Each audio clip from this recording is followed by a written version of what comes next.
আজকে লাঞ্চের থালিতে ছিল গরম ভাত আর আর মাংসের ঝোল। আলু দিয়ে মাংসটা করেছিলাম আজকে।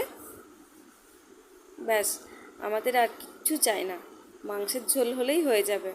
আর একটু স্যালাড ছিল, স্যালাডের মধ্যে ছিল পেঁয়াজ, বিট আর গাজর আর টমেটো।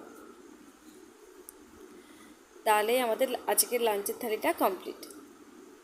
আপনাদের আজকে কি দুপুরের খাবারে হয়েছে সেটা আমাকে জানাবেন কমেন্ট করে, আমার জেনে কিন্তু খুব ভালো লাগবে। আর শেষে খাওয়ার জন্য ছিল আম। এই হলো আমার আজকে লাঞ্চের থালি। আমার চ্যানেলটি সাবস্ক্রাইব করবেন এবং ভিডিওটি ভালো লাগলে লাইক অ্যান্ড কমেন্ট করবেন। সাথে থাকবেন। ধন্যবাদ।